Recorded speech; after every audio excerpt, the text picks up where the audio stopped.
2024 সালের বন্যায় বাধাগ্রস্ত হলেও ফেনীর পোল্ট্রি শিল্প ফের বিকশিত হচ্ছে। এতে মুরগি ও ডিমের স্থানীয় চাহিদা মিটিয়ে সরবরাহ করা হচ্ছে বিভিন্ন জেলায়।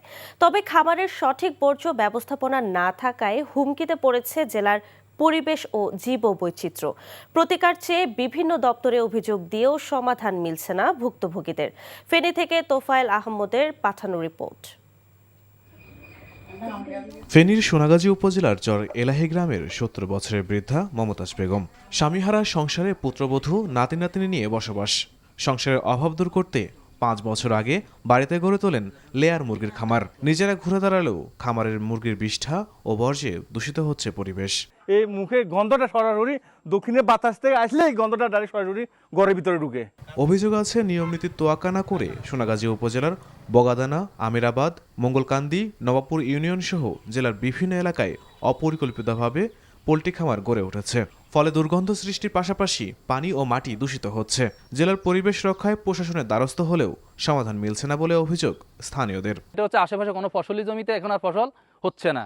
চর্মরোগ মহামারীর মতো শ্বাসকষ্ট মনে করেন যে এলাকায় একটা দুর্বিষহ অবস্থা। পার্শ্ববর্তীর এই যে জমিনগুলো আসিল, তো এইগুলাতেও ক্ষয়ক্ষতি হচ্ছে। ওরা আমাদের কাছে অভিযোগ করছে, আমরা তো উনাকে জানাইছি, উনি এটাকে সলভ করে দিব বলছিল। এখন তো কিছু করে নাই এখনো দেখি। জেলায় অপরিকল্পিতভাবে গড়ে ওঠা পোল্ট্রি খামারের বর্জ্য ব্যবস্থাপনা এবং বায়োগ্যাস প্ল্যান্ট নির্মাণের পরামর্শ দিচ্ছেন প্রাণী সম্পদ অফিস।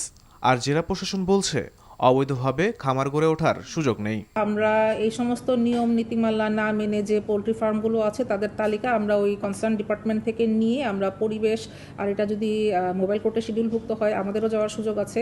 আর তাছাড়া আমরা কনসার্ন যারা ডিপার্টমেন্টের যারা আছে তাদেরকে আমরা সরেজমিনে পাঠাবো। আমরা ওই খামারিকে ডাকি, ডেকে নিয়ে তার বর্জ্য ব্যবস্থাপনা অথবা তাকে যে বায়োগ্যাস প্ল্যান্ট এটা করার জন্য পরামর্শ দেই এবং নোটিশ দেই যে এতদিনের ভিতরে আপনি এটা না করলে আমরা কিন্তু আপনার খামারটা রেজিস্ট্রেশন বাতিল এবং বন্ধ করতে বাধ্য হব। ফেনী জেলার পরিবেশ রক্ষায় পরিকল্পিতভাবে খামার গড়ে তোলার পরামর্শ সংশ্লিষ্টদের।